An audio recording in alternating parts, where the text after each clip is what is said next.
Welcome to Biblically Speaking. My name is Cassie Bellino, and I'm your host. In this podcast, we talk about the Bible in simple terms with experts, PhDs, and scholarly theologians to make understanding God easier. These conversations have transformed my relationship with Christ and understanding of religion. Now, I'm sharing these recorded conversations with you. On this podcast, we talk about the facts, the history, and the translations to make the Bible make sense, so we can get to know God, our Creator, better.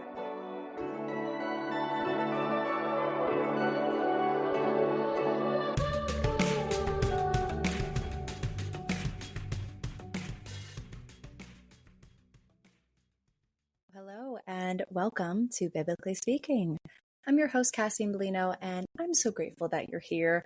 Today, we have such an amazing guest that we're going to explore further about Daniel. And the book of Daniel is something that honestly didn't hear much about. We hear about Meshach, and Abednego and the lion's den, and we hear some people interpret dreams in the Bible, but I never pinned it down to Daniel. So when I met Dr. Mark Clark, who said that he is doing a book on Daniel, I read the book of Daniel. It took me like an hour through the Bible app, and it was enthralling. It was so enthralling, and it was so interesting, and I couldn't stop talking about it. Like, think of any just exciting article that changed your life.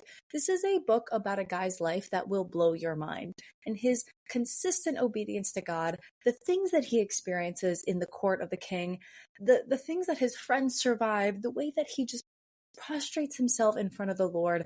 Everything about this book is so amazing. And then the last couple chapters kind of end with this crazy vision and an apocalypse, but I haven't had a discussion with an expert about that one yet, so I still don't understand. But the book is crazy. Highly recommend it. Just like if you're reading the Bible and don't know what to read today, read the book of Daniel. Listen to the book of Daniel on your walk today. This book is crazy.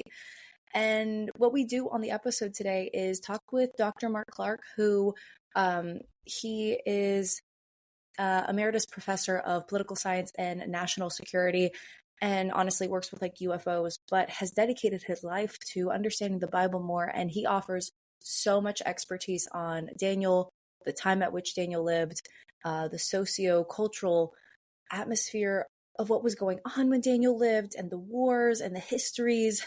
Truly like a man of his craft. So we dive into the book of Daniel and heavily emphasize on how Daniel operates in politics.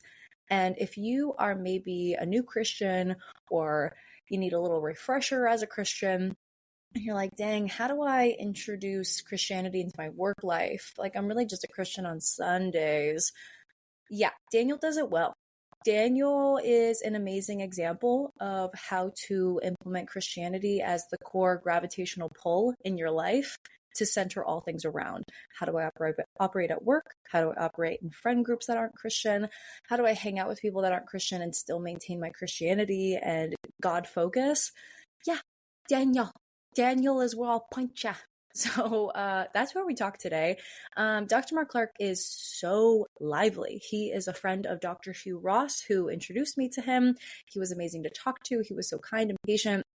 Also, I usually ask my guests to plug something at the end, and for some reason we got through the episode so fast that I actually forgot.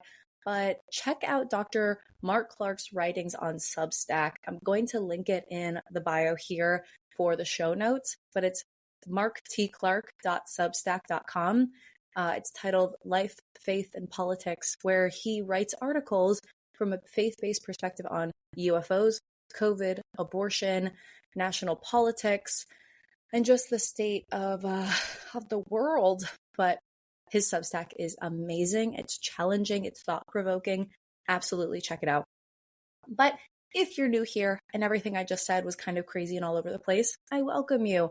This podcast as a whole really came out of a birthplace for me to know God more and love God more, because I was just not able to reach a level of wanting God from simply going to church and going to Bible study. And what I wanted were answers that they couldn't answer. So I felt a calling on my heart to just sit down with experts that spent years of their life in study, getting their master's and PhD, studying the word, the translations, the histories of the Bible, to just answer my questions. And what we do here is I ask the questions and they answer them. And maybe you have similar questions, but here we're learning the answers together from the experts that have studied it. It's not a question, it's the truth. And everybody's got a different interpretation. So there's all different versions of the truth here, but everybody here has spent years of their life studying it. So it's trustworthy and it's guiding. And through it, I know God better and I love him deeper. And that's really the point here. The point here is to get to know God so we can know him and love others better. And that's really the point of the show. So I hope that you can find the same questions that I'm asking, the same questions that you would be asking. And if it's not, write in. We've got a great Instagram. This is Biblically Speaking. We're on YouTube, TikTok, Instagram. DM me. I read all the comments. I read all of the DMs. I will ask these questions. So get involved, start following, start sharing, because maybe you're a Christian and you're like, how do I evangelize? Share this podcast. This podcast is literally meant for new Christians or current Christians just trying to find answers. And we try to do it in a way that is inviting, humble, and safe, secure. Other than that, really great guests lined up for the next couple of weeks. So stay tuned and keep sharing. And other than that, let's jump in. Thanks so much. All right, here we are with Dr. Mark Clark. I'm so excited to have a new guest on. Mark, I'm so excited to talk to you. I'm so excited to get into our topic today. Today, Dr. Mark Clark is joining us. He is a Emeritus Professor of National Security. Oh gosh, I already screwed it up. We practiced so much. I'll let you go ahead and introduce yourself. Yeah, Emeritus Professor of Political Science and National Security Studies. I did that for 34 years, so.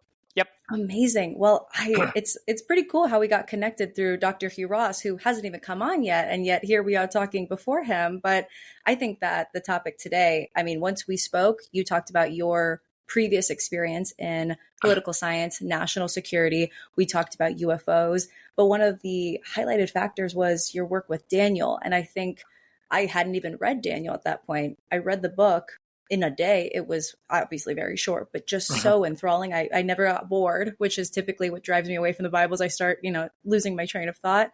And I just thought this is such a perfect opportunity for us to dive into maybe a book that a lot of early Christians overlook. I mean, once I read it, I was talking about it to everybody. But how did you go from national security? Let's back up.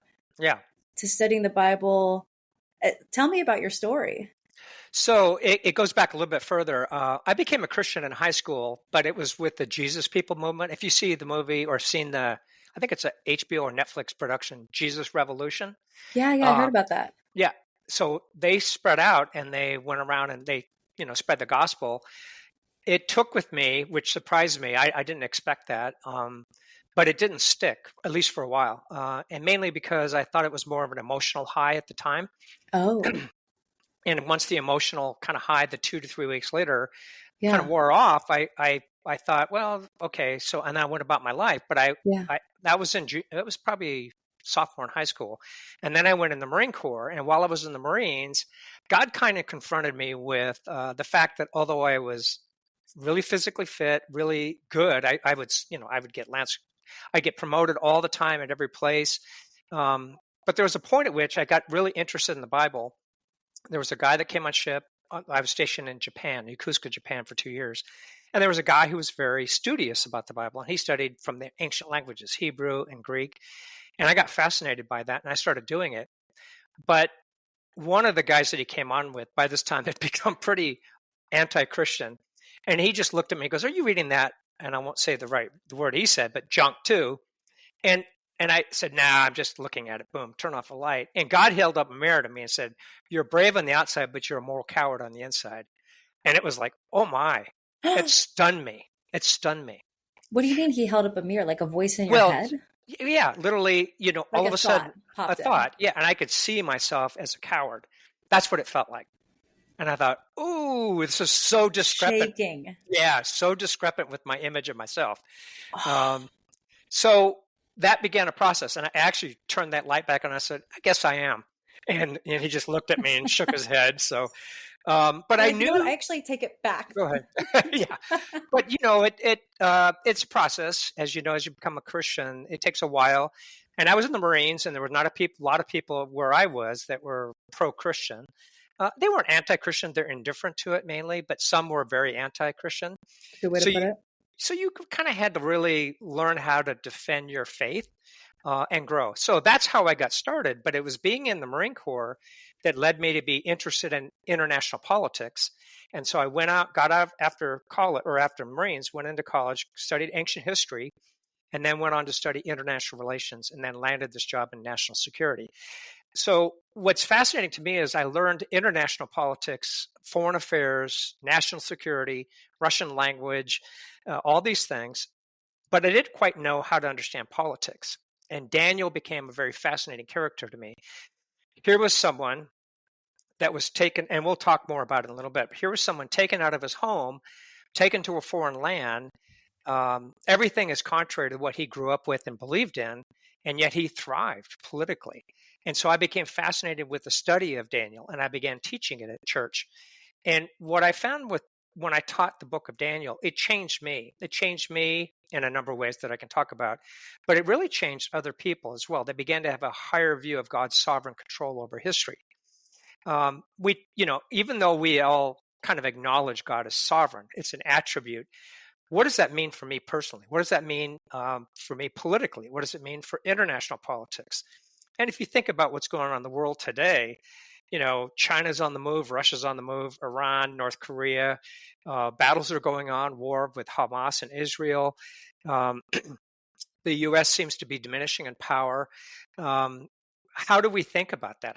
And so Daniel captivated me because he was someone that lived in the middle of it and succeeded in a foreign empire, two empires, Babylon and then Persia.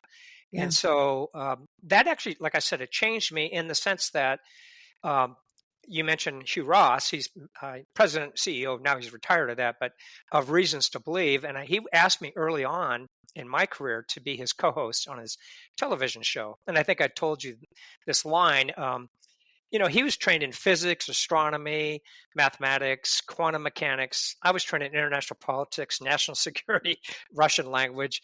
So I consider myself, but the point was he would get questions or he would develop ideas and show how it related to faith.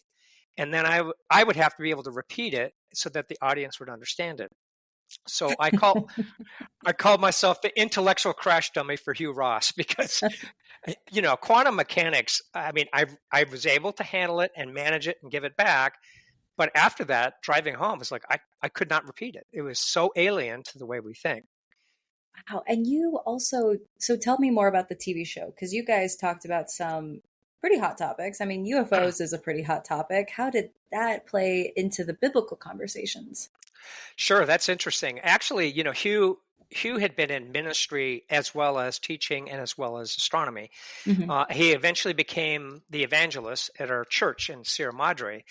And he would go out to groups and visit people. And of course, the subject of UFOs would come up all the time. The occult, UFOs, cultic things. We eventually co-wrote a book together on that topic. And this was in 2002. We didn't name it this, but this is what the publisher named it: Lights in the Sky and Little Green Men, a rational Christian perspective on UFOs and extraterrestrials. So I was asked to come in because he could talk about the science. Is it possible, space travel? We brought in Ken Samples, who really knows the occult. He knows the paranormal. He used to research for Walter Martin, Bible Answer Man. And I was brought in because I knew the government and I knew military stuff. Is the military hiding things? Are they reverse engineering technology? So that's how we got to write that. And of course, then we've done and published a number of blog pieces on it as it continues to evolve. So that was our collaboration back in the day. So early 90s, I was his co-host. Early 2000, I wrote that. And then last 6 years now, I'm called a scholar, member of the scholar community for Reasons to Believe. I think we have over 200 PhDs, THDs, JDs, people like that, MDs that are a member of this group. It's an amazing movement that Dr. Ross is starting. I'm so excited that he's introduced me to you and the future people that we're already meeting, just because his message is so, I'm in academia, I believe in God. There's no reason my intellect to this level can't be translated in understanding God to a certain level. And I hope that we can share this with more people, because I agree that it's at such a high level, but I've also met a lot of academia and a lot of academics who are very secular, and they kind of, it diminishes that spiritual aspect of learning. It only goes to a certain depth. And then once it hits God, it kind of like, I don't know, bottoms out. It's interesting you say that. I'd say there's more people in academia who are Christian than you would know. Really? The anti-Christian voice, the secular anti-Christian voice, comes from academia, but that's how it trickles down to society. But I know in my department alone, that's amazing. 4 of us. 3 are evangelical, 1's Catholic. Maybe there's a 5th now, I should say. Oh, that's such good news. Oh, yeah. And that's just in our department. In math department, there are more as a percentage of the department. Oh. Yeah, but we tend not to be as outspoken as radical about our beliefs. We tend to be, and I think it's in part, 1 Peter 3:15 commands us, always be prepared to give a defense for the hope that's in you, yet with gentleness, reverence, respect, and a clear conscience. And so our approach is not to be confrontational. I mean, some Christians are, let's just face it. Some Christians are pretty obnoxious. They hit you over the head with a 98-pound Schofield reference Bible, but that wins no one to Jesus Christ. So that's not what we do. So anyway, I would say there's more out there than you know, but you're right. I would say predominantly the dominant narrative, both in academia and in our culture, is naturalism and non-religious, I should say. So and it has been since the Enlightenment, and it's gotten progressively more so that way. Yeah. Anyway, that's really positive news. And before we get too far, UFOs, do you think that aliens are real and on Earth and contacting us? Maybe I'm one. No, I'm kidding. That's a complex subject. What I would say is the vast majority of UFO sightings, the vast majority of UFOs, our thesis or our hypothesis is that we have what's called the R UFO, the residual. What we mean by that is 99.5% of everything that's considered a UFO will eventually be an IFO. That is, it'll become identified with enough time and research. So it's either man-made stuff, military secrets, or it's spoofing of sensors, or it's natural occultations in the atmosphere, or it's balloons. I mean, the Chinese spy balloon a year ago, remember that? Yeah. But there's a variety of things. Drones now are crowding the airspace. So long story short, I do not believe aliens from another planet are visiting us. However, we are being visited, but they're not friendly. And I'll leave it at that. So that's for another time. Oh my gosh. That's amazing. That's such a great place to end. Okay, let's get into it, because if we don't stop now, I won't. That's amazing. Okay. Wow. I'm intrigued. Let's get into Daniel. Sure. I always like to approach characters in the Bible from a very human approach of who were they at that time? What was going on in the world at that time? What was he doing? Where was he at in society? Kind of, let's humanize him in a 2024 context. Would he be lower middle class, upper middle class? What kind of job would he be working? Just so we can kind of put ourselves in his shoes. Help me, paint the picture. Okay. Well, it's highly likely that Daniel was a descendant of Hezekiah. We see it in Isaiah 39. Hezekiah invites, at this time, this is pre Nebuchadnezzar's Babylon. Okay, this is 100 years before. There are some envoys that come to Judah, and Hezekiah, the king, allows him to visit the temple. And it's really in violation of the temple laws. And he's showing the wealth. He's proud of what's happening. And Hezekiah was otherwise a very righteous king, one of the last of the righteous kings of Israel or of Judah. But as a punishment, Isaiah, tells him God promises that because of what you did, some of your descendants will be taken captive to Babylon. And along with that, a lot of the temple treasure was. And that happened in 605 BC. Daniel was taken, likely he and his 3 friends were taken in 605 BC. Let me give you a little bit of, go ahead. Did you have a question there? I don't want to interrupt. Were they just them, or was it like a whole mass of people were moved out of the city and they were included? It was likely just those 4, the early stages. Really? That's 605. But in 597, there's another migration. Now it's a lot more people.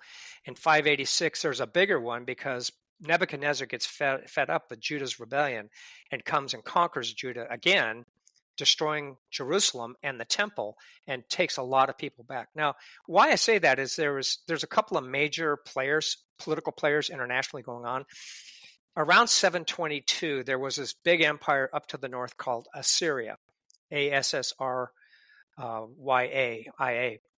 Assyria was this massive empire, and it in 722, it conquered the northern kingdom of Israel, the 10 tribes. So there's only 2 left, and it deported all those. What Assyria's policy was to take people from the conquered territories and redistribute them throughout their empire, and that way they would never launch a rebellion. Babylon was different. When they conquered in 605, they along with the Medes destroyed the last remnants of Assyrian Empire in 620, probably about the time Daniel was born. But Babylon had a little bit different policy. They only took people they needed for work projects. So they took them in small increments. And the reason for this makes sense. If you think about mass migrations, I mean, we have this problem in the United States and in Europe, around the world. You can't house them. You can't bring them into society very effectively. Babylon decided to do it in very small increments so they could assimilate into the culture, into the society, have jobs, work on projects. So Babylon was a different policy than Assyria.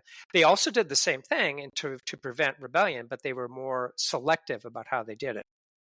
So Babylon came into Judah and took a few people to start assimilating because they needed them for specific projects to help boost their economy. But Babylon came in to Judah, took a few people, and then later took a lot more people. Correct. As Judah continued its rebellion. So not just Judah, but it was also Edom and other surrounding territories. So in the whole Levant, all the way into Egypt, probably took some Egyptians. And this is what's interesting about Daniel and his friends. They would have been just captives like all these other people.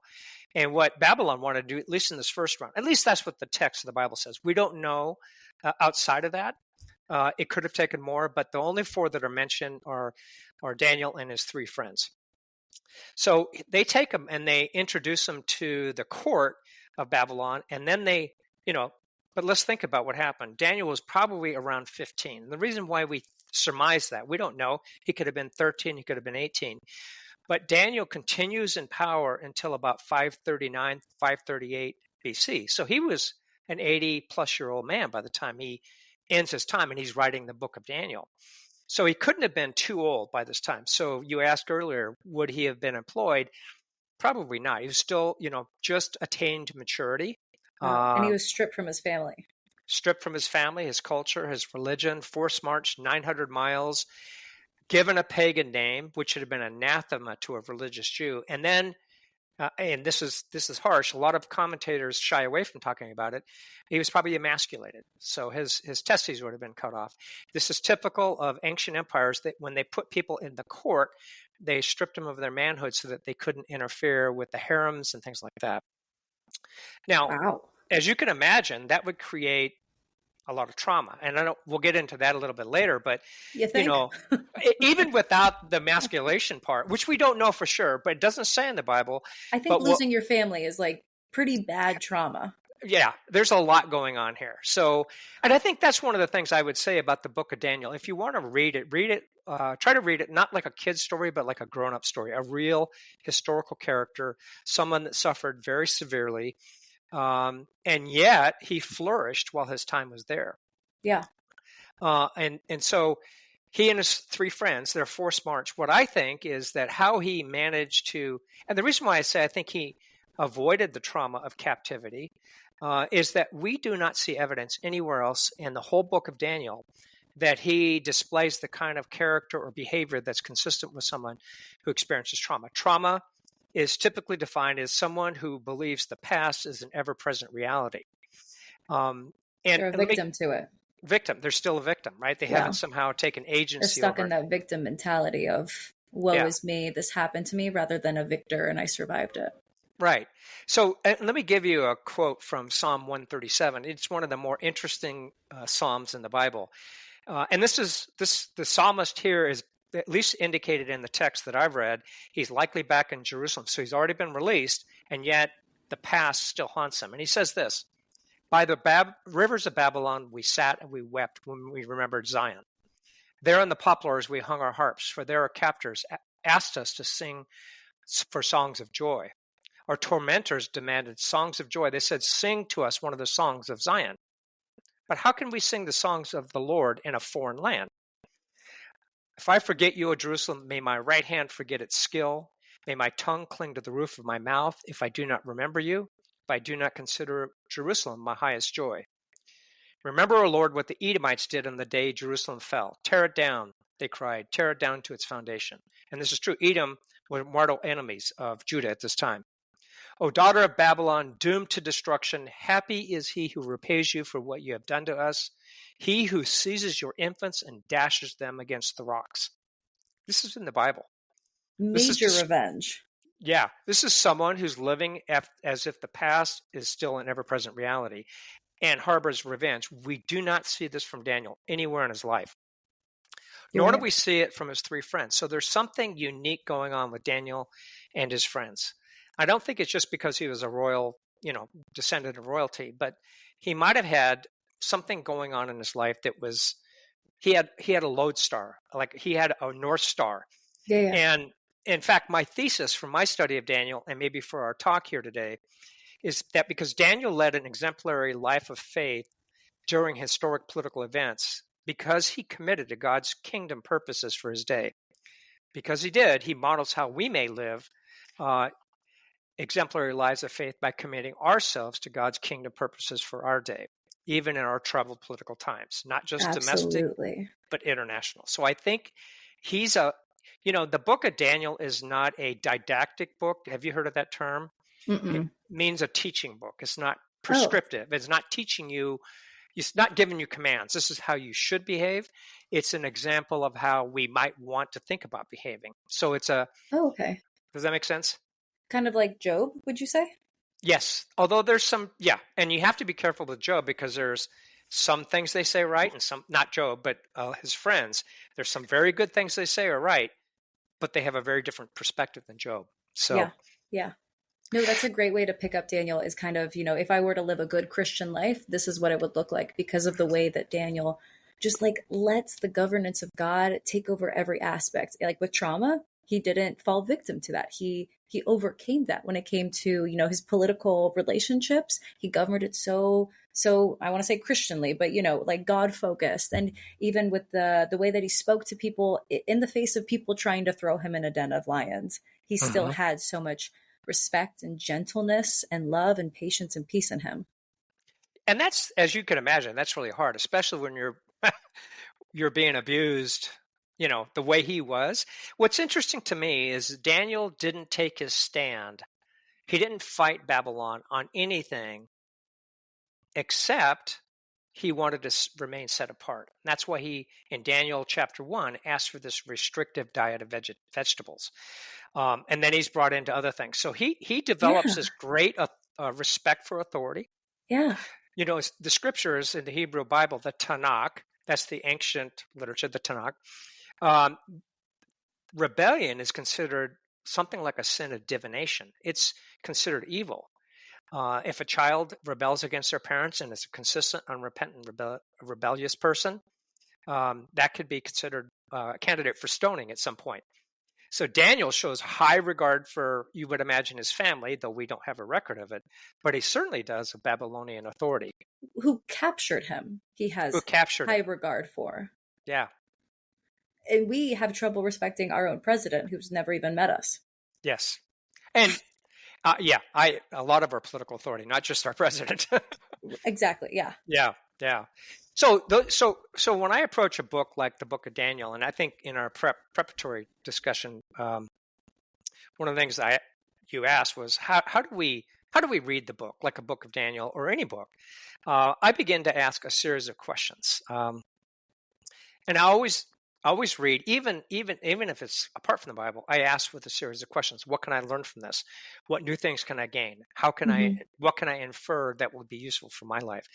But with this one, especially with the Book of Daniel, how would I have reacted to what he went through if I lived in his sandals, if I walked in his sandals? Yeah. How did he survive the trauma of captivity? That one is very interesting to me. How did he succeed? How did he flourish in a very alien environment? I mean, a foreign land that was pagan. Yeah. So it's those kinds of questions you can ask about any of the books of the Bible. Probably the closest person he resembles is Joseph, who was sent into captivity in Egypt and flourished and then saved the family later on. So yeah, there's some really good things from the book of Daniel. And I think that even just like jumping right into the book, in Daniel 1, I think that he governs very well. I think that he survives trauma very well.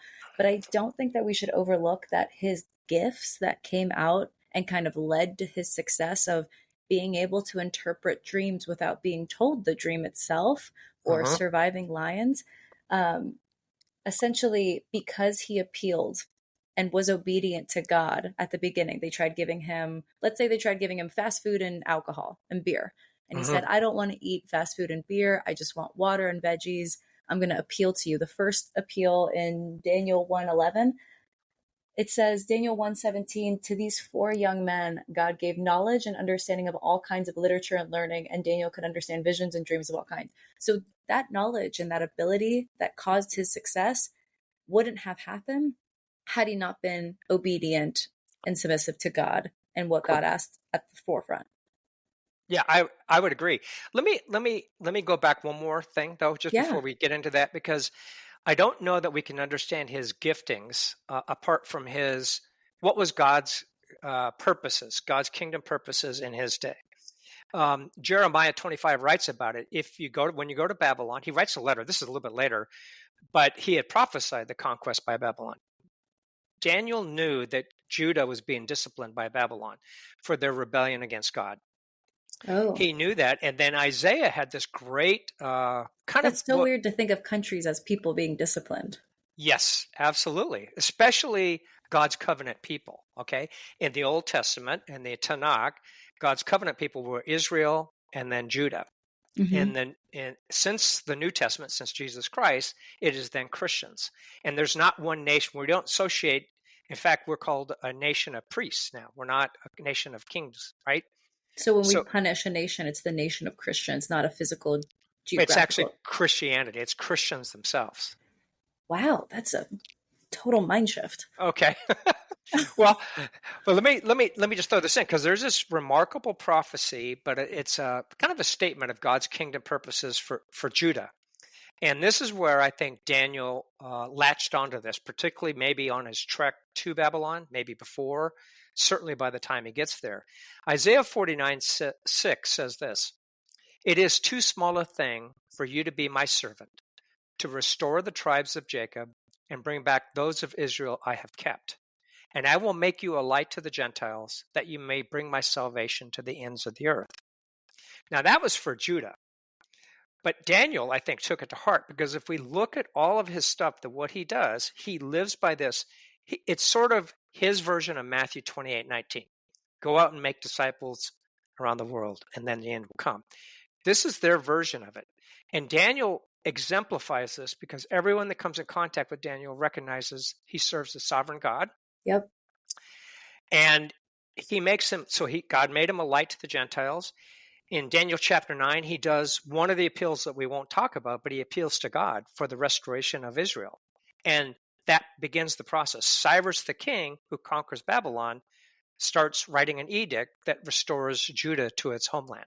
And it takes about 100 years for it to complete. It doesn't ever fully complete. Many people, many Jews still continue to live in Babylon and actually scattered even eastwards from there. But I think that's a key thing for Daniel. If that's his lodestar, if that's his frame of reference, then he decides everything around that. Which is how we should.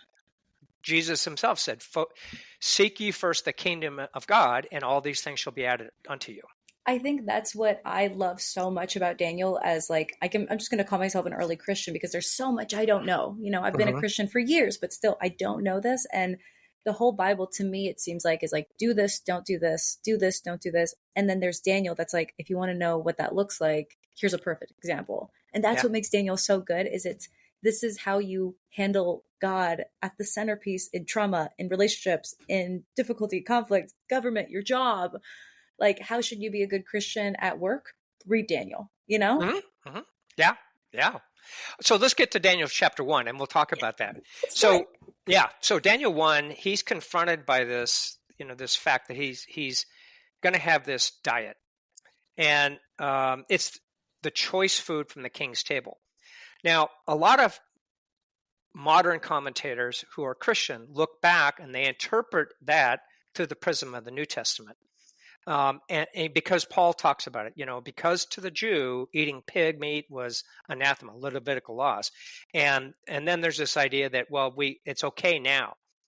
But, we don't really know what the court food was consisted of. It could have been that.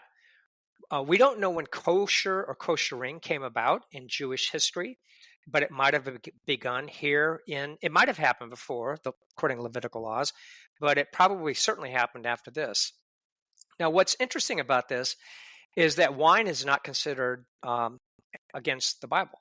It's okay. So why did Daniel choose to eat vegetables and no wine? Right. So part of it is, and if you notice, he tells his leader, let me not defile myself. The way he phrases it is brilliant. It's not, you're defiling me. He's not putting it in an offensive way. He said, let me not defile myself, and asked for them to test. And this is where I think he shows great amount of respect. He allows the guard to judge whether he looks fair or fatter, is the way that King James puts it, than the others. And he and his friends, they pray about it, and they commit to it, and they looked healthier than everyone else. Mm-hmm. Now, I think what's really interesting, certainly wine was not prohibited. Perhaps there was pig served. But really the key thing to me is in the Old Testament and the ancient world and in many parts of the world to this day, when you go to someone's house, when someone invites you in and gives you their food and you share a meal, you identify with them. You're saying, I'm one with you. In something like this with Daniel, he would have been identifying as a king's man, right? Whoa. So how do you remain separate? He didn't reject being called Belteshazzar, a pagan name. He didn't reject being forcibly captured. He didn't reject if he was emasculated, but he changes the thing and he allows them to judge him. So it's a very respectful way in which he does this. He doesn't put his foot down and say, I'm not going to do that and draw a boundary. He more so says, oh gosh, how would you put this? He more so says, I'll let you do this, but let's try a different way, in a way that he finds a middle ground really, really well. Yes. And that's the brilliance of Daniel. This is why in Ezekiel, he's called one of the top 3 most wise and righteous people in the Bible. He finds a very practical solution that alleviates the guard's fears. Because if the guard sees Daniel suffering, the king does, the guard will be put to death. Right. So he has respect for the guard, for the whole system there, and he allows the guard to make the test. And that way it elevates God's sovereignty, right? It shows that God can take care of Daniel. He doesn't need the king's choice food. Oh my gosh. Now think about that. I mean, we're called to be separate, part of, in, but not of this world. This is an example where Daniel does that. He lives in Babylon, but he's not of Babylon. He's not part of the culture. Right. He's going to be seen as separate the whole time he lives. In fact, when we get to in Daniel chapter 6, when he gets tossed in the lion's den, his practice is to pray publicly, faces towards the temple in Jerusalem, and prays publicly 3 times a day. He remains separate, and no one can accuse him except for his faith. That's another thing that we should be doing. It shouldn't be our work ethic that gets us in trouble. It shouldn't be our obnoxiousness. In other words, we're not, as Christians, and Daniel models us, to put stumbling blocks in front of people's faith. But if they reject us because of our faith. And that's okay, because that's where God, Jesus himself said, blessed are you when you're persecuted for my name's sake or for righteousness' sake. And Daniel was on several occasions. Yeah, he really lets God kind of do the talking here, that he says, I'm going to do this thing that you don't agree with that will have consequences, but yet my faith is in a God that will deliver me from those consequences if it's in line with God, which it is. I mean, everything he's doing is in line with God, so which is why he survives and has faith in that and doesn't get killed in many different ways. Yeah.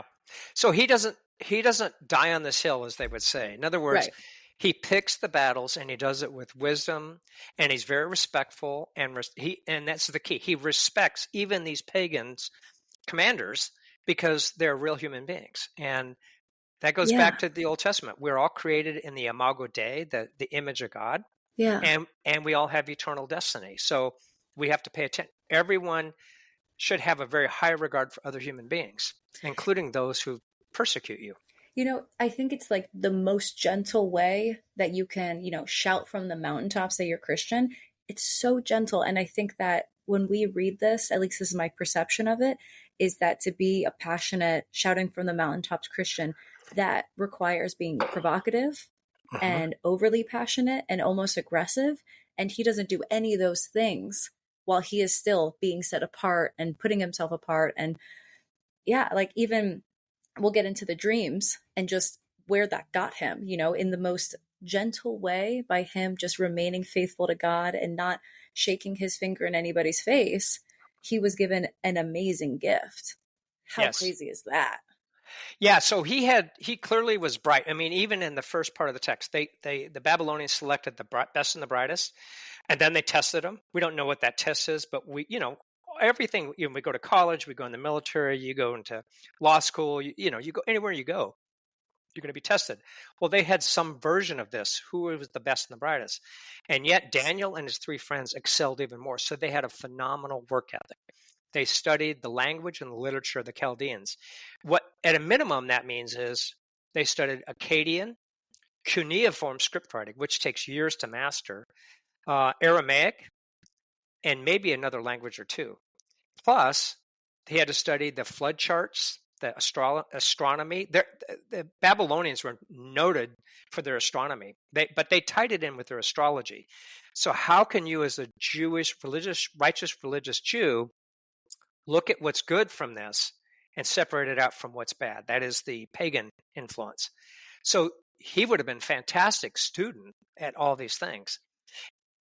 And the scripture says after the period of 3 years, when they were tested, they were found 10 times better. That means, I mean, it's not an exaggeration. It's a word trick that's used in the Hebrew, in particular. It's a way of saying they excelled far more than you can imagine, far more than everyone. They clearly distinguished themselves. And as you said, in addition, God gave them, particularly Daniel, the ability to see visions and dreams and understand and interpret dreams. So that sets us up for the second appeal he makes. Yes, and his appeal is essentially the king is saying, I had a dream and it was crazy. The magicians come and tell me what it is. He told the magicians what the dream was. No, he didn't. That was later. That was in Daniel chapter 4. Oh, okay. 2 dreams. So yeah. The first one didn't tell them, said, you tell me what my dream was and tell me what it means. And when they couldn't, he said, I'll kill all the wise men, which included Daniel. Correct. So that's the interesting thing. Scholars look at it. And if I speak too fast, please slow me down. But scholars have looked at it and they don't really know. Did Nebuchadnezzar have a horrifying dream of the end of his career or end of his empire? Did he forget the dream? Did he not trust his magicians? And it's really, there's like 5 different terms. So they're not just magicians, not magi only, but there's also, they're astrologers, they're divination. There's people that engage in all kinds of customs that the ancient world flourished in, right? Some astrologers, enchanters, sorcerers, astrologers. Yep. There's a lot. Yeah. And when you look up all those words, all of it's anti-biblical. I mean, it's not, it's considered to a Jew, to a righteous Jew, to a Christian, it's considered anathema. So Daniel has to study all this and be with them. He's part of it. But so anyway, we don't know. Now, Nebuchadnezzar, his father died in 605. This is probably 602, 603. Just real quick, that's kind of interesting that he, a set apart Christian, was still amongst pagans. Yes. And yet he was still able to set himself apart. Yeah. I think that's a pretty sticky place to be as a Christian. Like, you're going to fall victim to sorcery and New Age Christianity. I feel like that's the modern day version of that. How can you be set apart when your friends are worshiping crystals? You know what I mean? Mm-hmm. This is where he and his friends came. I think having that lodestar of Isaiah 49:6 was crucial, and having his 3 friends and you see in Daniel 1, they work together, but in Daniel 2, they pray together over that dream. So what's interesting is Arioch, the commander of the guards, none of the magicians, astrologers, or enchanters can answer it. They say and they set up perfectly for Daniel, because they say there's not a man or a God that can tell the king what his dream was, let alone interpret it. But tell us the dream and we'll interpret it. And they beseech him. They're frantic. And Nebuchadnezzar flies into rage. He flies into rage a couple of times. We see it in Daniel 2 and Daniel 3 with his 3 friends when they're cast into the burning fiery furnace, right? I think he has anger management issues. But anyway, Nebuchadnezzar says, all right, go kill all the wise men. I'm starting over. Now, did he do it because he didn't trust them? Or did he do it, in other words, was he testing his people? Or did he do it because these were his father's administrators? Were these the version of the deep state back in his day, right? Mm-hmm. And did he want to clean house and bring in his own people in? We'll never know, but it's fascinating. But Daniel politely asked Arioch, he doesn't say, what did the king do, or challenge the wisdom of it. He goes, what's the urgency of the matter? And then Arioch must have a relationship with Daniel because he tells him what's happening. And then he requests Arioch, let me have some time to go pray and see if we can do this. And you notice he then goes to his friends. We don't know how long it was. Was it a day, a night? We're not going to be clear on that. Yeah. But he and his friends go back and they get it. But what does Daniel do? He comes to Arioch and said, I have a revelation. I can talk to the king. Arioch goes into Nebuchadnezzar and says, hey, I found someone in the kingdom who can do this for you. And Daniel never corrects him. So the guy takes credit for Daniel, and Daniel doesn't correct him. So that shows more respect, more wisdom for a very young man. Yeah. But Daniel says, and I like the way he does this, even to King Nebuchadnezzar, the Lord has blessed you with this great vision, and it's of the giant statue and then the rock that destroys all. And it's a succession of empires, Babylon being the top, followed by other empires down through history, including the last one, the rock that's not made by human hands that will destroy all human kingdoms. So, yeah, God gave Daniel the insight into what the dream was and then how to interpret it. And then he was able to share that with the king, but he did it in a gentle, respectful, and a way that, yeah, go ahead, please. And he, right off the bat, he says, no wise man, enchanter, magician, or diviner can explain to the king the mystery he has asked about, but there is a God in heaven who reveals mysteries. Right off the bat, credit to God. Yep. And you see that time and again. This is interpreting the dream, and he's like, it's God. It's not me, it's God. It's God. Yep. Yeah.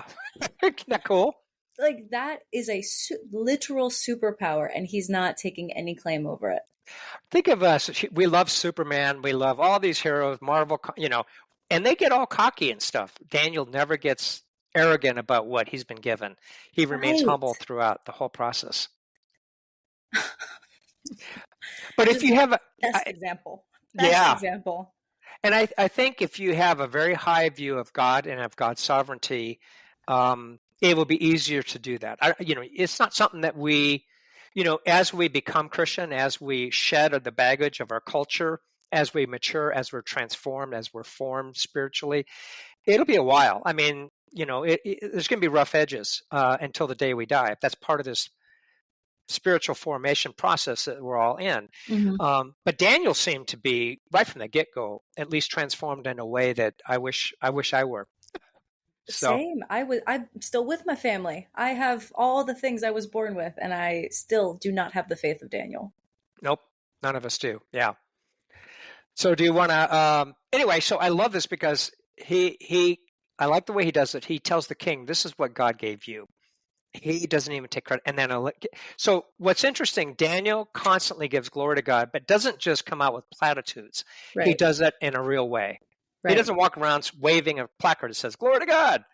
Yeah. He does it in a real way. Yeah. So he tells the dream. Do you want to interpret the dream? I feel like it's pretty self-explanatory when he tells us what the dream is. Yeah. So it's interesting. It's the first of the apocalypses. Do you know what that term means? So apocalypse is a terrifying word, but the deeper I get into the study, the apocalypse is kind of the hope for the future. Yeah, all it means is revelation. It's a Greek word for revelation. So the apocalypse is a revelation of what will happen. It's not a prophecy. It differs from a prophecy. Prophecies typically ask people to repent and says this will happen if you don't do this, or this is going to happen because you haven't repented. This is a revelation of down through history, and it's the first we'll see in the book of Daniel. A lot of modern skeptics of the book of Daniel really don't like chapter 7 through 12, because that's where the majority of the apocalypses or revelations occur. But this is one in the mind of Nebuchadnezzar. And basically, it just talks about the four major empires that are going to exist throughout human history until the very end of time. Oh, Babylon's the big one. That's the first one, the head of gold. The next one is going to become the Medo-Persian Empire, the combined Medes and Persian Empire. And then the next one will be the Greek Empire, which is Macedonian, but Greek influence. Alexander the Great's conquest of all of Persia and all of the Middle East, and then later the Roman Empire. And it's just a bare bones outline. There's going to be a succession of these empires, and then there will be a kingdom without hands being built that will just destroy it, a stone that'll destroy it. And that looks towards the coming of Jesus Christ, the inauguration of his kingdom, the kingdom of heaven. It has yet to be fulfilled fully. We call it the kingdom that is and is not yet, meaning he's already started the process 2,000 plus years ago, but it's not effectuated until the end of time. Yeah. And the reason why I say it's the beginning is because we'll see more versions of this later in the book of Daniel in the apocalypses, but we're not going to go to that. We don't have time for it. So what's interesting, again, is critics don't like Daniel 7 through 12 because it's got a lot of apocalypses, but Daniel 2 has an apocalypse, and it's a dream that Nebuchadnezzar has, and Daniel first gets the very first foundations of it. Yeah. Yeah. It's amazing. I do get lost at the end of Daniel. I'm not going to lie. It's hard. It's hard. Yeah. Like I said, we don't want to go there. We're not going to go there until we have time because there's a lot to unpack in the apocalypses. As it should take a long time. It should not be simple. The other things that I wanted to just highlight, because, in the next chapters, we talk about Shadrach, Meshach, and Abednego getting thrown into a furnace, coming out untouched. But just the way that they give praise to God, to me, again, I'm an example girly. I need kind of that template, and they do such a good job in this book. I mean, what is it? Daniel 2. What is this? Chapter 3. No, I'm looking at Daniel 2, 45. The great God has shown the king what will take place in the future. The dream is true and his interpretation is trustworthy. It's amazing the way that they just always give praise to God in the way that they do. It's not like, oh, thank you for giving me this. It's hands off. It's all God. Nothing. There's no sense of ego in it. And they even do it in Daniel 4, where they say, I guess 37, now I, Nebuchadnezzar, praise and exalt and glorify the King of heaven, because everything he does is right and all his ways are just. And those who walk in pride, he's able to humble. And that's because the dream is fulfilled, and he's just seeing all of these miracles. I just think, I don't know, it's just centering God in such a beautiful way that I think I'm not used to doing, and I don't see quite often. I would agree. I would think, I don't disagree. I think that's why he's such a good example for us to begin to think, okay, how do I integrate this in my life circumstances? How do you get successful? How do you pray for success that's God honoring in your career? I think the example of Daniel is to stay focused on God's kingdom purposes. Whatever you do is unto the Lord. That's the New Testament version, right? Always, you're not working for men, you're working for God, and everything you do. Yeah. This podcast you're doing for God, not for men. Right. And same thing here. So all the way through, you see this. But Nebuchadnezzar is interesting because he gets it after Daniel chapter 2. He loses it in Daniel chapter 3, gets it back again, forgets it in chapter 4, gets it again. No one believes that he ever became a believer. No one really thinks that way. But he does go silent for a long period of time. What we have of historical records of Nebuchadnezzar is this great military campaigns and building campaigns early in his career, and not a whole lot towards the end. So we don't know what happens to him. Right. That's just insane that you can experience God and watch people survive a furnace, watch somebody survive the lion's den, and not come out a diehard believer. Mm-hmm. So is it just unknown because there's just no record of it, or it's because there's evidence that he just never committed? Well, there's no evidence. We have no record of it. So it could have. Yeah. Well, that's okay. You're welcome to it. You're welcome to think that. Did you want to look at Darius's appeal? Because there's the third political appeal Daniel makes, and it's very unique in itself. It's chapter 6.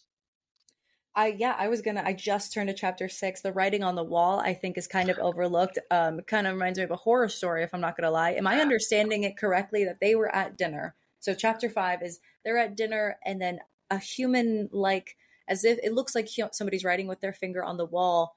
Words just appear, like a foggy mirror after a shower. Words appear on the wall. Or etched into stone. Or etched into stone, yeah. Well, what's interesting about that sort of story, Belshazzar now is the grandson of Nebuchadnezzar. His father, Nabonidus, is off fighting other battles, and he has a residence in part of Saudi Arabia we would have called Tima back in the day. So Belshazzar is left in charge, but he's not a very effective king. He's using the temple wealth to throw this lavish party. It appears that God put a judgment on him because of his rebellion against both Nebuchadnezzar's legacy and because of his abuse of temple items. And this was everyone knew this in the ancient world. You don't mess with the temple items of another king unless you were a really horrific people. Most ancients, like the Persians, the Babylonians, the Syrians, honored the ancestral religion of their opponents and allowed them to keep the temple, though they eventually pilfered it. Here we see Belshazzar, he's going into a drunken thing, the last night of his rule, he doesn't know it, and all of a sudden this handwriting appears, and you're right, it would make a great horror story, a Christian horror story, wouldn't it? Could you imagine your knees? Can be quite terrifying, so yes. Well, it's interesting you say that. There is not a seminar, but a day I went to on October 7th, and it was conducted by UVC, Uncommon Voices Collective, that honors Christians in horror films, Christian authors, writers, directors, publishers, producers, and everything, and actors. And it's, they want to create more, and they believe there's more space in horror stories to talk about the hope of the gospel than there is in most secular TV. So, yeah, and that's one they were talking about. Wouldn't that make a fantastic piece? Absolutely terrifying. Yeah. So Belshazzar is, mene mene tekel esfarden means, and Daniel gets to translate it. God gives him the ability to read it. You've been weighed, found wanting, and your kingdom is divided by the Medes and the Persians, the Medo-Persian Empire. So I'm just confused. Why could no one else read it? Was it in a dead language that? It was probably written in a way only Daniel could see. I mean, we see this, Daniel, in some of his prayers and some of his visions, other people don't see they react to the phenomena, they fall faint. Only Daniel sees it. He faints, but he's revived. He's the only one that can see it. So he has extraordinary gifts that God was able to use because he remained so humble throughout his life. Wow. Yeah. So that very night he died. And we do know historically Cyrus and the Persian Empire conquered Babylon very quickly without a lot of to do. Yeah. And his father was off in Tima. He had to fight a last stand battle. He was brought in and killed, but Belshazzar was killed that very night. Wow. So, yeah. But you notice it's interesting because, again, critics of the book of Daniel, skeptics of it say, before the 19th century would have said, see, he doesn't know who he's talking about. Belshazzar is not a name we know. It was found in the Nabonidus Chronicles in the 19th century that his son was co-regent. So when Belshazzar says, hey, if you interpret this, I'll give you the third reign, the reason why he could only give him the third is because he was second. So Daniel is historically accurate too.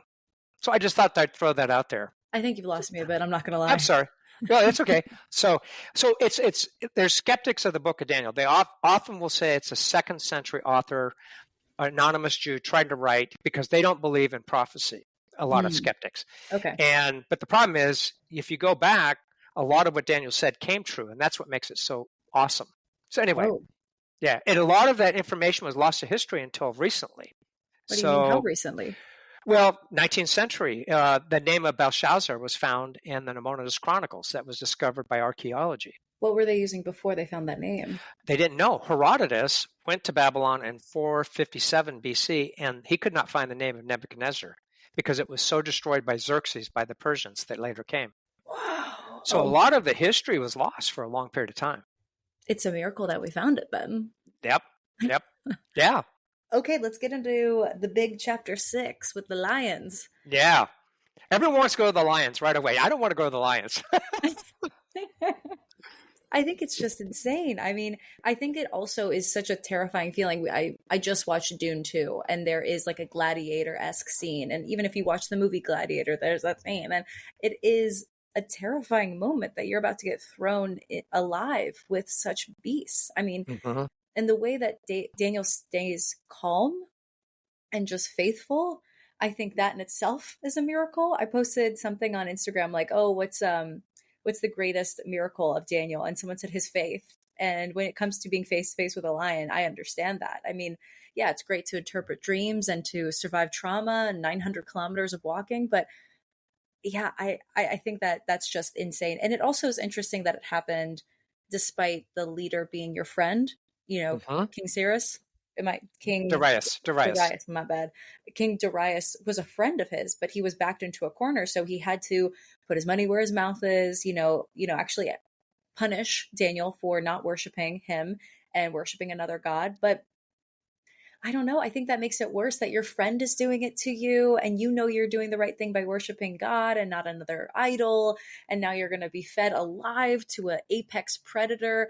I mean, it's one of the things that makes Jesus's crucifixion so horrible is how he was innocent and without fault. And yet he died in the worst way possible. It is a very, similar but not equal situation for Daniel here. Mm-hmm. Yeah. And it's interesting. The setup is, Daniel. So Babylon's conquered by Persia, 539. Darius is in charge, and we don't need to get into. There's a little. So is Darius Persian? Yes. Well, we're not certain who he is. Either he is. That's his Babylonian name for Cyrus, or it's another governor that's put in charge. We don't really know.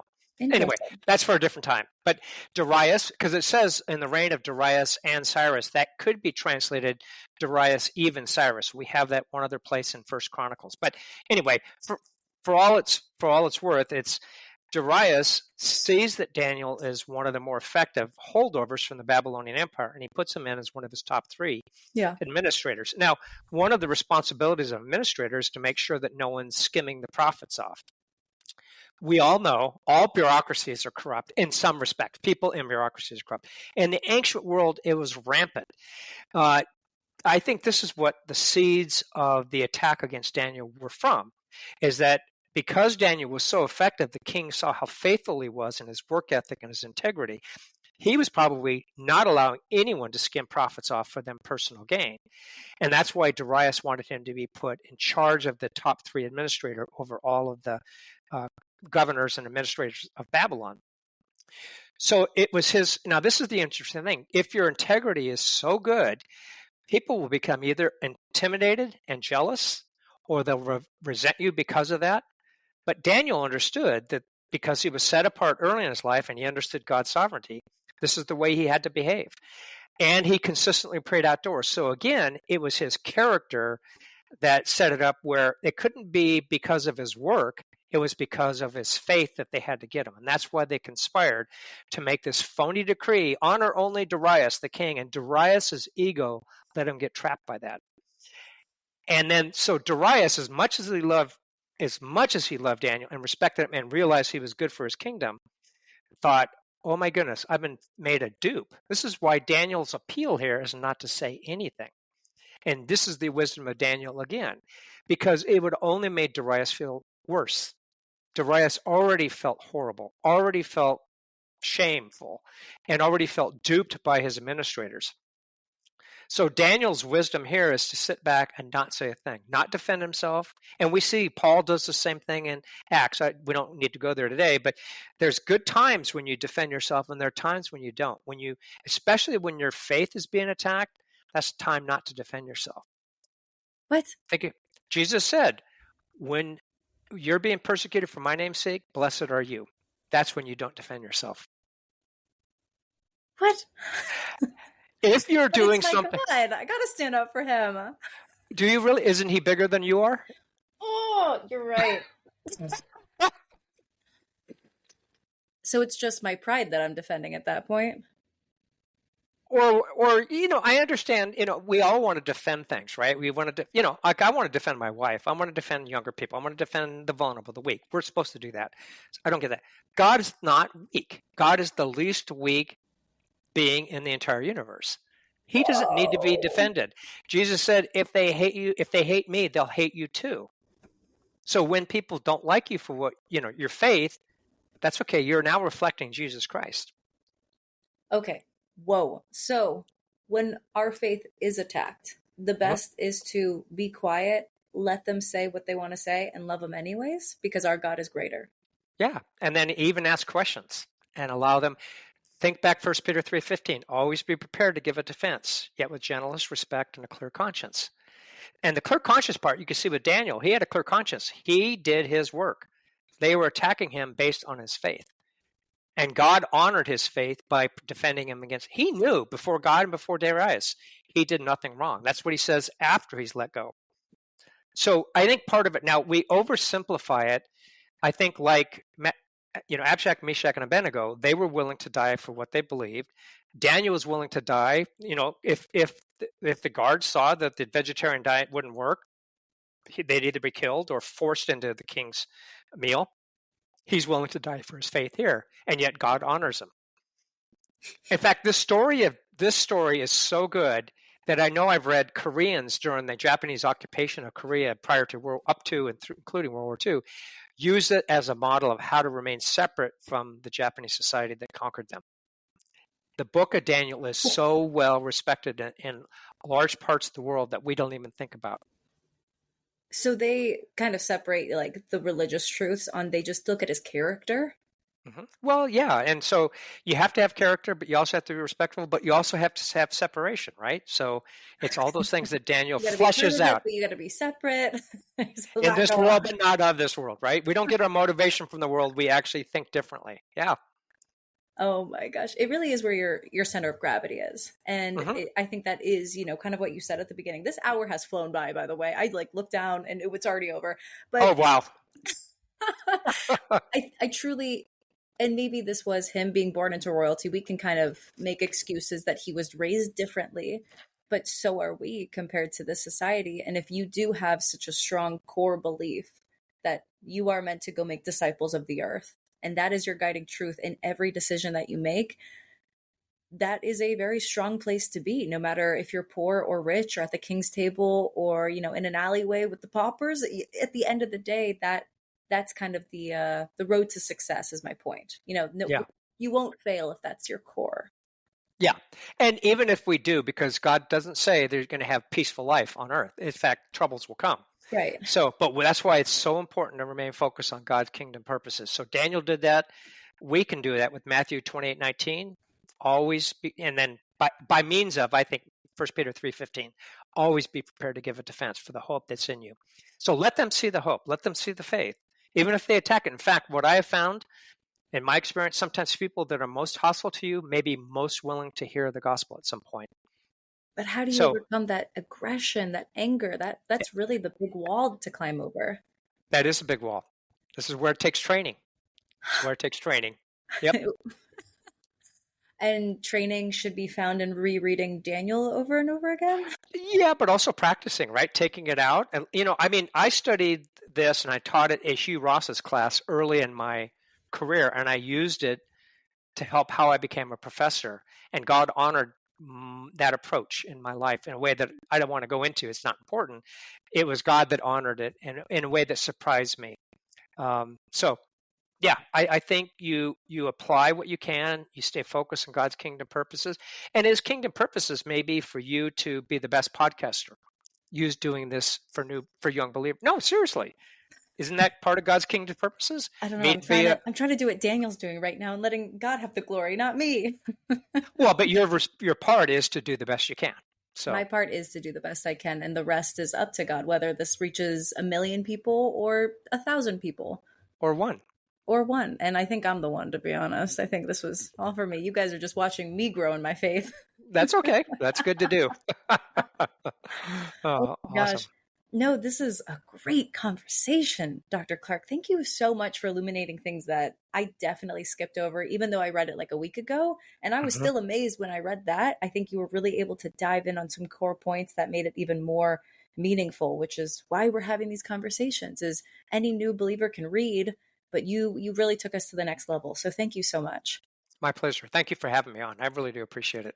Well, hopefully we can have you back on to discuss those scary creatures visiting Earth. Sounds like a plan. I'm looking forward to it. Let that one go. Yeah, I'm gonna leave it out there just for you. Drop the mic. Well, I really appreciate it, and hope to have you back on soon. Thank you, Cassian. I really appreciate your time. Thank you.